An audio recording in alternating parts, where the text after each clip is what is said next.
there's this great movie called The Fog of War with Yeah. Robert McNamara. I've not seen it, but I know of it, yeah. At the very end, he tells a story where I think he actually went at 30 years later and spoke to Castro or someone next to Castro about this Cuban Missile Crisis, which he was a part of.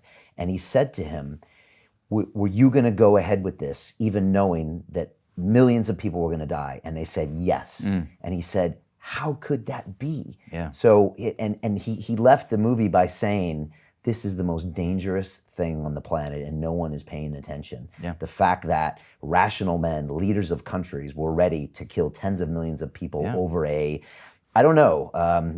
perceived threat and a situation, an ego, whatever. Yeah. And I don't know, I wonder if you ever think of that stuff. Because when I grew up in the 80s, there was this movie, I don't know if you remember, it was called The Day After. It was a television movie about like a nuclear bomb. I do remember this, I used to have bad dreams when I was a kid about that. I was like 10 years old, but we don't really think about it much these days. Yeah, we are lulled into a sense of safety, even with all this danger around us. And we hope that it's not an unrealistic way of looking at the world. We hope that, the mutual assured destruction policy is enough to keep people from pushing the button. But when you have certain leaders in the world, such as those that are prominent in the American system at the moment, you need to question whether that kind of rational thinking would hold sway in a very difficult and perhaps situation that is so tense and needs a split-second decision.